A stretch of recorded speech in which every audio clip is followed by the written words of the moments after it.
ধন্যবাদ সকলকে।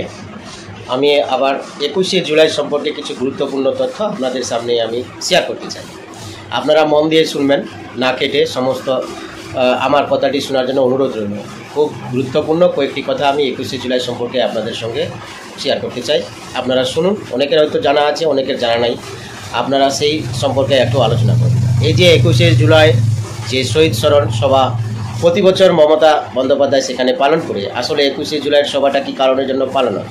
সেখানে ছিল 1993 সালে 21শে জুলাই মহাকরণে অভিযান শুরু করেন। ভোটার কার্ডে সচিত্র পরিচয়পত্র ছবি সমেত করার জন্য আবেদনে সেই আন্দোলনটা করেন মহাকরণ। মনীষ দাশগুপ্ত সেখানে ছিলেন দায়িত্বের কমিশনার হিসেবে। আর তার ওই পুলিশ ওই জুলাইয়ের আন্দোলনে সেখানে কাঁদানি গ্যাস থেকে শুরু করে গুলিগালাজ ইত্যাদি চালায়। তো সরকারের রিপোর্ট অনুসারে যা রিপোর্ট পাওয়া গেছে যে 12 জন আহত মৃত্যু হয়েছিলেন গুলির আঘাতে, এবং 9 জন গুলির আঘাতে হসপিটালে ভর্তি। 9 জন গুলি লেগেছিলেন, মরেনি, কিন্তু 12 জন মৃত্যু হয়েছিল ওই ঘটনাতে। আর মমতা বন্দ্যোপাধ্যায় যে শহীদ স্মরণ করছেন মাত্র 13 জন ব্যক্তির উদ্দেশ্যে। যে 13 জন ব্যক্তি নাম লিস্টে করেছিলেন সেই 13 জন ব্যক্তি কিন্তু আদৌ কোনো গুলিগালাজ লাগেনি। 13 জন ব্যক্তির মধ্যে হচ্ছেন বন্দনা দাস, মুরারি চক্রবর্তী, রতন মণ্ডল, বিশ্বনাথ রায়, কল্যাণ ব্যানার্জি, অসীম দাস, কৈশব বৈরাগী, শ্রীকান্ত শর্মা, দিলীপ দাস, রঞ্জিত দাস, প্রদীপ রায়, মোহাম্মদ খালেদ ও ইনুমিয়া। এই 13 জনের নামে শহীদ স্মরণ পালন করে। এবার আমার কিছু প্রশ্ন, যেখানে শহীদ স্মরণ পালন করছে এদের পরিবারের কাউকে সেখানে উপস্থিত দেখা যায় না বা পরিচিত করানো একটা ভঙ্গিও আসে না। যে শহীদ দিবস পালন হবে মৃত্যু একটা স্মৃতি স্মরণে, তাহলে কি উচিত? নীরবতা এবং শোক প্রকাশের মাধ্যম থেকে শুরু করা উচিত। কিন্তু দেখা যায় তৃণমূলের দল বল নিয়ে ডিজে বাজিয়ে গান বাজনা নাচ গান করে ভাত ডিম খিচুড়ি থেকে শুরু করে বিরিয়ানি ইত্যাদি খাবার হই হুল্লোড়। আর সবশেষে বড় কথা হলো যে 21শে জুলাই উপস্থিতি হতে হবে প্রত্যেক কর্মীকে, আর কর্মীদের খরচায় যেন সেখানে ভোটাররা সেখানে পৌঁছায় বা নিয়ে যাওয়া হয়। কোনো মৃত্যুর টানে বা ব্যথা বেদনার টানে সেখানে তৃণমূল কর্মীরা যায় না, বাধ্য করায় সেখানে হাজির করা। নাটকীয় মোড় হচ্ছে ব্যাপারটা কি, যে 13 জন ব্যক্তি 21শে জুলাই স্মরণ সভা করছে তাদের মধ্যে রিপোর্টে কারোই গুলি আঘাত ক্ষতচিহ্ন পাওয়া যায়নি। সেখানে বিভাগীয় তদন্তের নির্দেশ দিয়েছিলেন 2011 সালে মমতা সরকার আসার পর 21শে জুলাই তারিখে এই ঘটনার বিচার বিভাগীয় তদন্ত নির্দেশ দিয়েছিলেন মমতা ব্যানার্জি। আর কমিশনের চেয়ারম্যান অবসরপ্রাপ্ত বিচারপতি সুশান্ত চ্যাটার্জি তার তদন্ত রিপোর্ট করেন। সেই সুশান্ত চ্যাটার্জি রিপোর্টিং করে যা পেয়েছেন 13 জনের মধ্যে গুলিবিদ্ধ আঘাত একজনেরও পাওয়া যায়নি, কারও পাওয়া যায়নি।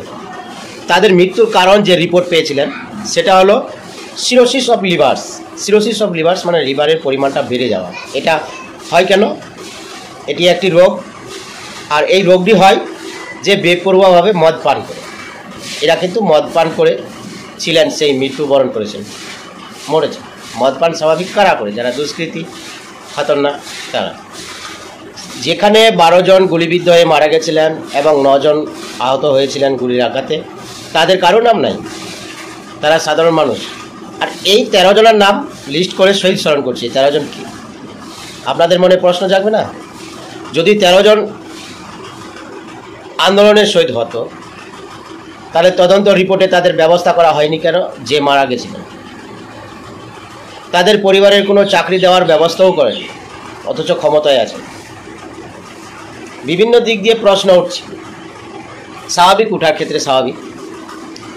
তাই একটা যদি শহীদ স্মরণের এতই ব্যথা বেদনা যন্ত্রণা মমতা সরকারের থাকে, তাহলে প্রকাশ্য তুলে আনুক না যে তাদের 13 জন দিয়ে মারা গেছেন। 13 জন মারার রিপোর্টটা কেন প্রকাশ করতে পারছেন না? তারা কী কারণে মারা গেছে? গুলি খেয়ে, না মদ পান করে, না কিছু? রিপোর্ট কেন পেশ করতে পারছেন না? আদৌ পর্যন্ত রিপোর্ট দিতে পারছেন না। ঘটনাটি ঘটেছিল 1993 সালে মহাকরণ অভিযান। তখন কিন্তু মমতা বন্দ্যোপাধ্যায় পশ্চিমবঙ্গের প্রেসিডেন্ট ছিলেন কংগ্রেসের অধীনে। এই কংগ্রেসের অধীনে প্রেসিডেন্ট থাকাকালীন কর্মীদের নিয়ে মহাকরণ অভিযানে গেছে। 98 সালে টিএমসি যখন কংগ্রেস ভেঙে টিএমসিতে আসে, তখন বিজেপির সঙ্গে অটল বিহারীর সঙ্গে হাত করে কেন্দ্রে মন্ত্রিত্ব লাভ করে।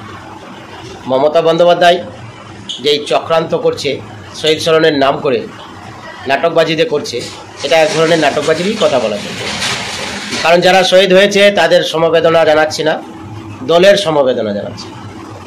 ভাষণ শুনবেন, তাদের নিয়ে কোনো কথা বলবে না। তারা কেন হয়েছে শহীদ, তারা লড়াই করেছে বা আর কিছু, তারা দেশের জন্য কি রাজ্যের জন্য লড়াই করেছে, যারা হক আদায়ের জন্য লড়াই করেছে, এরকম কোনো কিছু বলে না। শুধু নিজের দলকে সাজিয়ে গুজিয়ে চলাতে হবে, নামতে হবে, কর্মীদের নিয়ে ভোটে এবার ময়দানে নামতে হবে, খেলা হবে, আর কিছু এইসব ভাষণই চলে। এ করেছি, ও করেছি, তমুক করেছি, মানুষ পরিষেবা দিয়েছি, আর কিছু ইত্যাদি। হকিকত কিন্তু সেটা করে না। তো এই 21শে জুলাই নাটকবাজিটা বন্ধ করতে বলছি।